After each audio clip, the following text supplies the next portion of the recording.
You. Good. Thanks for taking the time to chat with me. Again, I appreciate it.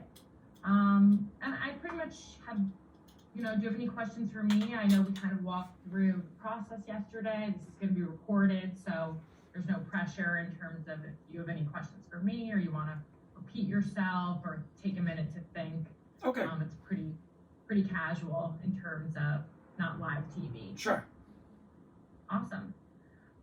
Well, I just have a handful of questions. Whenever you're ready, we can start recording, and yeah, we can start. Okay. Yeah, I'm ready. Great.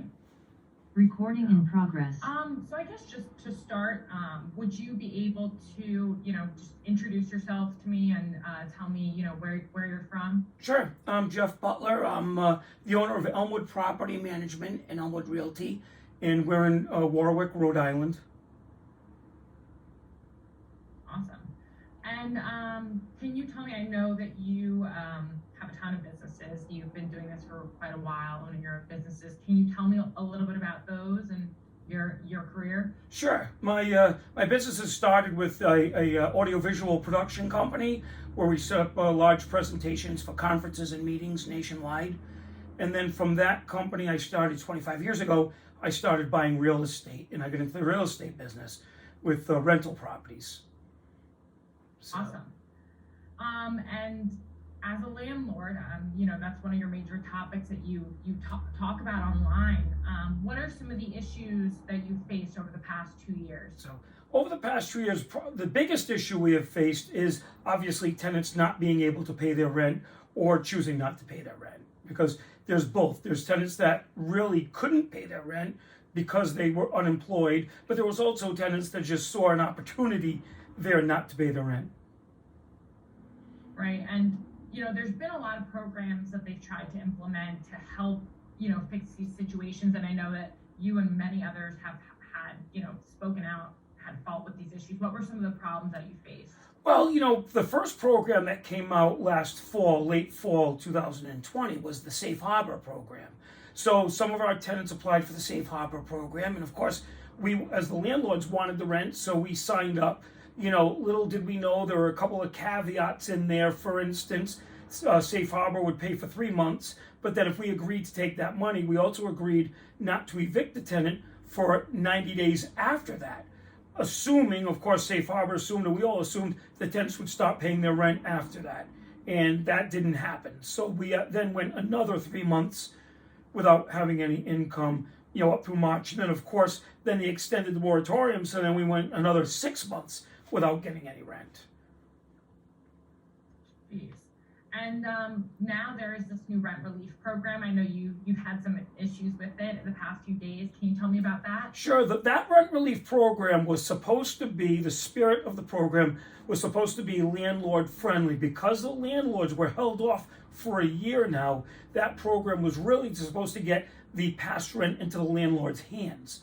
So what happened was the landlords applied for the program, which we did in our office, and then the tenants then have to fill in the paperwork on their end or log into the portal on their end and cooperate. And if they cooperate, then obviously the landlords would get their money. What's happened is a couple of loopholes in the system is if the tenants apply and tell rent relief, well, we can't reach our landlord's uncooperative. Rent relief just decided arbitrarily to write the checks to the tenants in their name and send them right to the tenants. So, and we're talking a lot of money. It's not 2 or 3 months. I mean, one check that a tenant received is over $12,000, and he's refusing to give it to us now. And he's lived in that apartment literally since January with not paying a dime for rent. And is this a national program? Yeah, the rent relief program is, that's the money that was dispersed to all the states. The states, like in Rhode Island Housing is the one who's managing it. So in every state, they probably have an agency that's managing the program in their own way. And I know that you have a lot of tenants.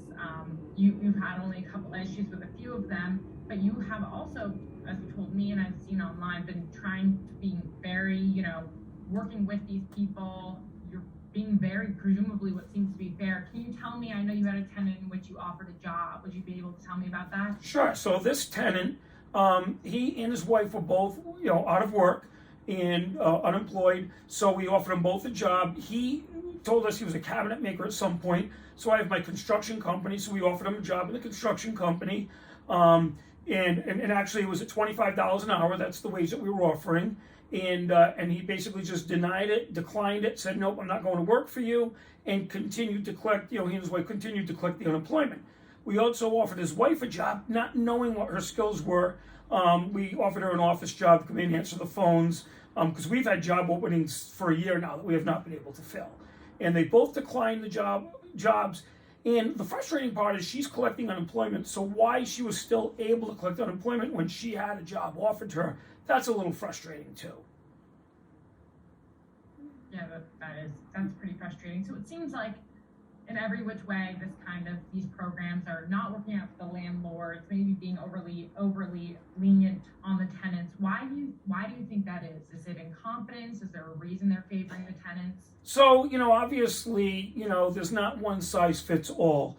There are legitimate tenants that have legitimate concerns, and immediately we knew that. A year ago, we had other tenants. Out of the 240 tenants, we had probably 15 that were affected legitimately by COVID. Hairdressers, beauticians, nail salon people, waitresses. So we know they were affected. They came to us, we worked with them.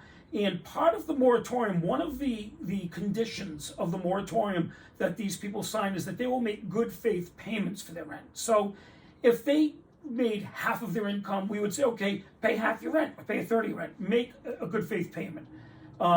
Every single tenant did except for two, and these particular two just refused to make a good faith payment, refused to pay anything. So the program was designed right, it's just that there was no, there was no accountability for the people that lied on their form or didn't make any good faith payments. They were allowed not to make any payments. We couldn't go to court. You could get the eviction. So throughout the last year, we could go and get the eviction. We just could not get the execution or send somebody over to actually evict them because of the moratorium. So we could get the judgment, but we couldn't actually send the sheriff over to evict them. So it was a problem from the beginning. To this day, are you still owed? Have you been paid back all your money, or are you still out some money? Yeah, no, we're still out about $30,000. I checked this morning, about $30,000 is what we're owed right now in back rent. Rent relief is giving the tenants 3 months rent going forward too. So we received $11,000 last Thursday from a tenant. $8,000 was the back rent, and $3,000 was up and through December. So that's how the program is designed, and if it works right, it's a good program because the landlords were made whole. We waive all the late fees, we waive all the eviction fees, waive all those fees, but the landlords are made whole if the program is implemented correctly and the tenants are held to the standard of actually turning the money over to the landlord. Wow. And so, being a landlord and kind of buying a property and renting it out, it's a very American thing to do, a form of second income for a lot of people. Do you think over the past 2 years, all the difficulties you faced and other landlords, do you think it's probably deterred people from doing that? Yeah, I can see it even on my TikToks and the comments. You see a lot of landlords are selling their properties out of frustration. I have some friends that only own a 2-family, a 3-family that used it as a second income or retirement, and where the tenants did not pay, they just could not afford the mortgages, the taxes, the insurance, and they decided to sell and get out of the business.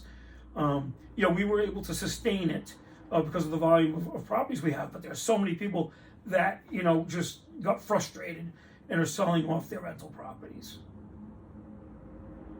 Yeah, and kind of shifting gears, I know, you said you first started your business, your audiovisual business, about 25 years ago.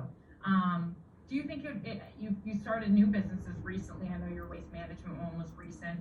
Do you think it's harder to start a business today than when you started yours 25 years ago? Yeah, extremely difficult now because of all the extra expenses, the insurances, Sorry, I don't want to interrupt. Since I'm going to be cut out, would you mind kind of including my question, saying, starting a business, it's difficult to start a business. Oh, sure. Just so. Yep. Yeah. So starting a business now, I think, is extremely difficult. As I started a business a year ago, August, a waste management business, and it was extremely difficult. It was extremely expensive. startup costs, insurance costs. It's harder to borrow money now for businesses. So unless you have, money yourself, it's very difficult to borrow money and to start a business. So yeah, it's extremely difficult now for a small business person to start. And you'd mentioned you were having difficulties finding workers for some of your businesses. Can you tell me about that? Yeah, so the last year, as we all know, people have been collecting unemployment, plus the bonus unemployment and the stimulus money. So we have been running ads everywhere, spending thousands, trying to recruit employees, and we just can't get anybody. And the biggest problem is that, our rate for a typical maintenance worker or construction worker is $25 an hour, which is roughly $1,000 a week. So their take home would be $750 to $800 a week, which is exactly what they were making in unemployment, maybe even a little less. So why would they apply for a job with us when they're making more from unemployment sitting at home? What's happening now is, from a small business perspective, you have the larger businesses that can afford sign-on bonuses and large bonuses and stuff to recruit. So they're getting the first, people applying for jobs, which, they have the money to afford that. So it's another hit that the small business person is taking, is they can't compete with the larger businesses that can afford sign-on bonuses and larger salaries. The other problem is that I'm concerned with the attitude of the people coming back into the workforce. After sitting at home or after collecting unemployment for a year and a half, at that rate of $700, $800 a week, and we're paying that, how can they come in and be motivated making the same amount of money when they, working 40 hours a week? So that's a concern moving forward as well.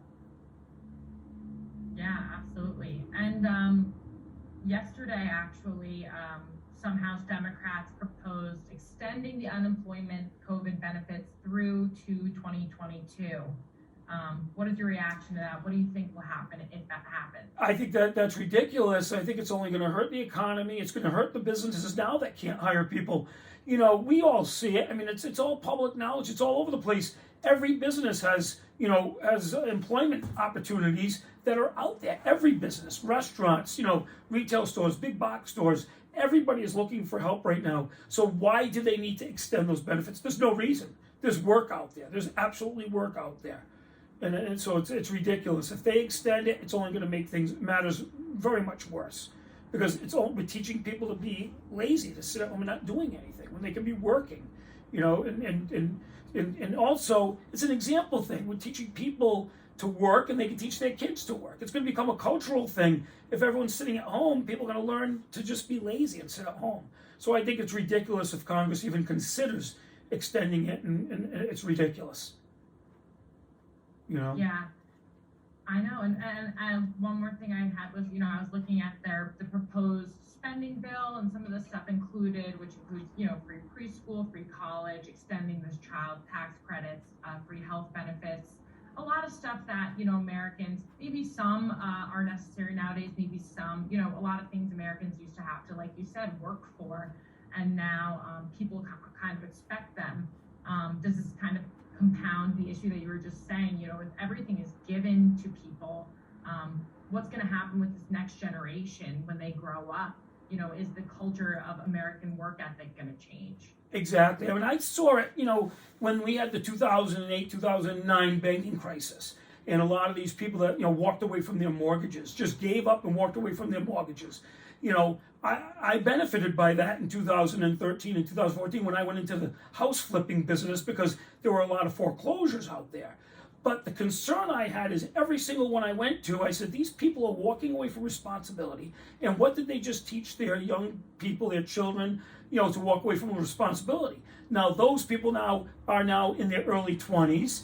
And what kind of attitude do they have as far as work, mortgages, loans, responsibility? So that's when I say it becomes a cultural thing, because I saw it when I was buying all these houses up and flipping these houses, that these people just walked away.